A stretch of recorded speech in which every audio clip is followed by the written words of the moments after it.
Good morning, everybody. My name is Inga Cotton. I'm the founder and executive director of San Antonio Charter Moms.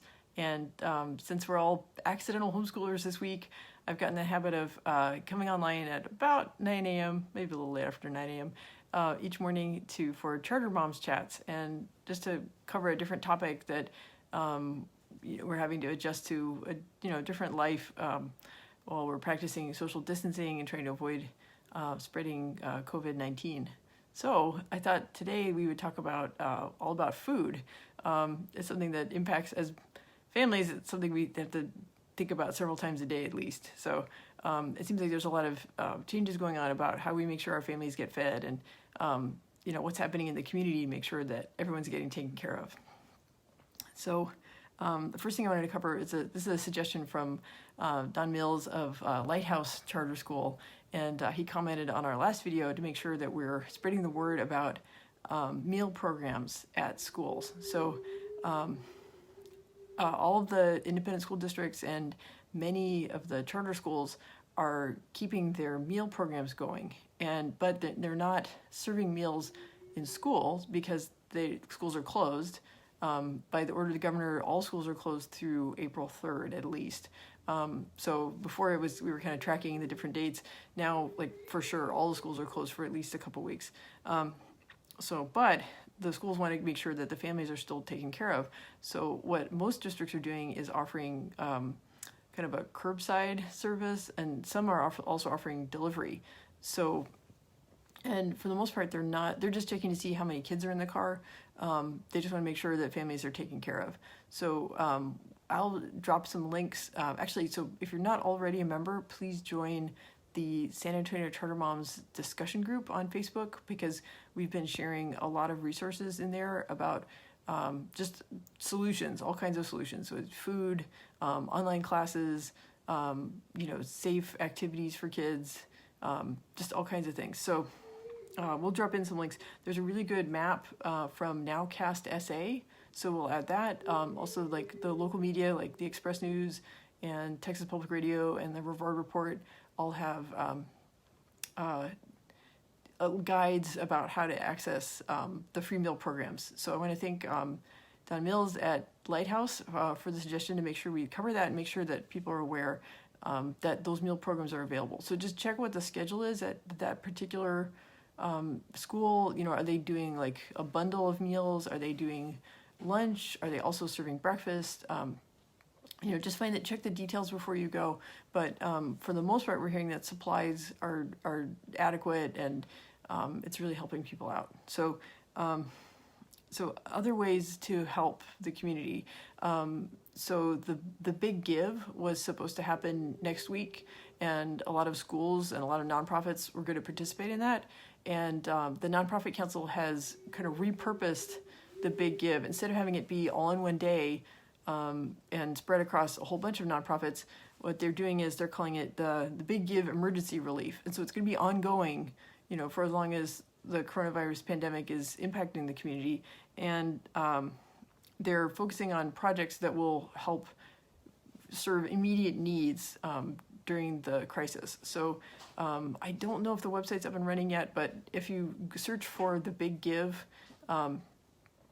it's not gonna be what you expect. It's not the usual it's 7 a.m. How many individual donors we have. It's an ongoing thing, and it's refocused on emergency relief. So I want to salute the Nonprofit Council for being responsive to what's happening now, because it would have seemed kind of weird to do the Big Give as usual while all these other things are happening around us.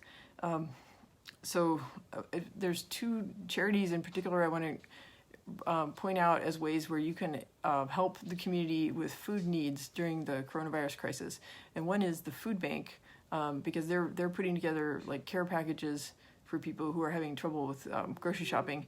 And they're also, another organization is Meals on Wheels, and they're still doing deliveries, but they're just practicing social distancing while they do deliveries. So San Antonio Food Bank and Meals on Wheels are nonprofits that are addressing food needs during the coronavirus crisis. And I would encourage you, if you're able, to donate now to those organizations. So we talked about the free meals at schools. We talked about the Big Give Emergency Relief Fund, the food bank, and Meals on Wheels. So those are all ways to help people in our community who are food insecure because of coronavirus. So the thing is, like, even those of us who are still able to do grocery shopping, sometimes we go and the stores are empty. So, but I want to, from what I've been reading, it's not really a supply problem. It's just that it's kind of a mass hysteria problem. It's that everybody feels unsafe and everyone's going out and buying extra. So, but I can tell you from my friends who live in places like Seattle, big cities that had put restrictions in place earlier than San Antonio, places where there are more cases of illness and things are farther along. People are still able to go grocery shopping. So like my father-in-law lives in Seattle. They've been self-isolating just because of their age. They've been self-isolating for weeks, and they're still able to go grocery shopping. So, but he said, yeah, for some reason, everyone went out and bought all the TP. But eventually, everyone's closets will get full, and they'll hopefully stop buying TP. So, yeah, I would say, like, if you can, just buy what you need. Let the warehouses, let the workers at the grocery stores get caught up. So for our family, it feels weird to not be able to just go to the store and count on getting our food. Like, we usually do grocery pickup about once a week at Walmart. And one week our pickup order just got canceled. And I just got an email the night before being like, nope, you don't come. We don't have food for you. I was like, what? And it gave me kind of just a weird feeling. And then I stopped for a moment and thought, you know what? We have food in the house. Like, we stocked up a month ago with enough food for a couple weeks. So we haven't been inconvenienced. We've been eating what we normally would eat.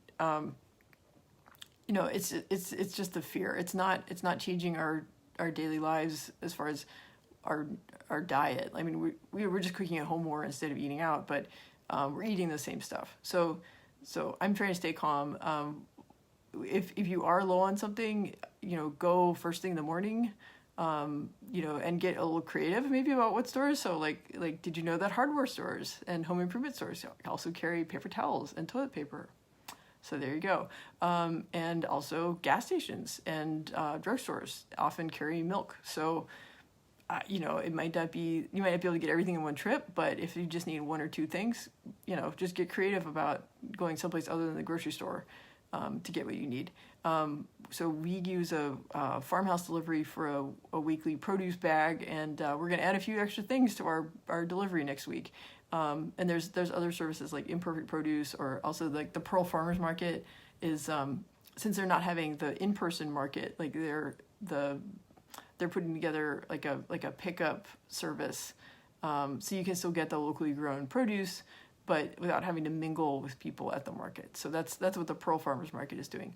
So, we just have to get creative, but don't panic. Just buy what you need, and eventually, the warehouses will get caught up with everything. So that's my advice about grocery stores. Maybe if you are doing more cooking at home, maybe you're able to get your kids involved in cooking and help them learn some kitchen skills. So I know my daughter expertly peeled and sliced a cucumber the other day. Also, she's gotten really good at making mac and cheese. So it's a chance to learn new skills. So I would recommend that you follow the Erin Chase at $5 dinners, and she's been doing a cooking class at noon every day with her kids, and it's just a good way to teach them some life skills, since we have extra time with them now versus if they were in school. So maybe there'll be a little bit of a silver lining from this, is that they're learning some life skills from their parents, and eating home cooked food. If comment, or I'm curious to know what recipes y'all are trying. It seems like sourdough starter is a popular project these days. I think a lot of people are gonna have new skills with sourdough bread and sourdough pancakes and things like that. So it's something that takes time, and we got time on our hands, right? So there you go. I guess I'm trying to think of what else. Doesn't it seem like the dishwasher is always running? I've tried to time it so that my dishwasher is not running when I'm doing these videos, but it's actually taken some planning because we're just running our dishwasher a lot. So I'll have to check my supply of dishwasher pods. Yeah, I was reading in the paper this morning about how restaurants are dealing with this because they've been ordered to close their dining rooms. Same thing like bars, restaurants.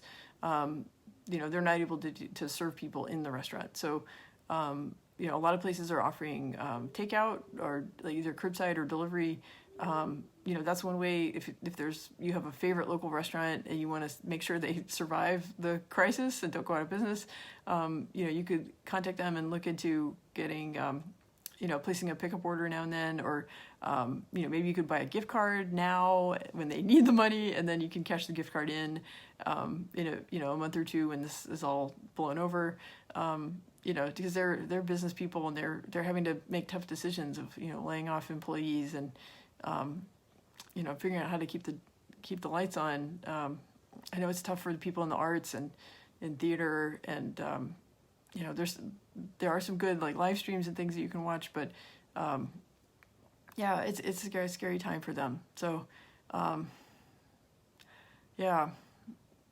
was hoping to end this on a more positive note than that, but it's just tough. There's a lot of uncertainty. So I guess the good news is there are a lot of organizations trying to make things better. So let's salute the people at the grocery stores who are stocking the shelves again, and the food service teams at the schools who keep cooking meals and packaging them up for families to pick up, and organizations like the Nonprofit Council repurposing the Big Give for emergency relief, and the food bank and Meals on Wheels making sure that people are still getting taken care of. So if you can support what the Big Give is doing and the food bank and Meals on Wheels, and if there are local businesses that you can support to help them get through this tough time, I encourage you to do that too. So meanwhile, we'll be at home. Hopefully my Walmart grocery pickup order at noon today will have most of what I need, and we'll be doing some cooking, and maybe I'll post some stories later about what we've got going on in the kitchen. So, and at noon you can tune on to $5 Dinners with Aaron Chase. Well, leave me a comment about what you think I should cover on Monday. We're going to take a break over the weekend. I have some hikes planned with my kids, and some of them we're going to get an early start. So I will not be online at 9 a.m. on Saturday or Sunday, but I will be back on Monday, and I'll talk to you then with Charter Moms Chats. All right, bye.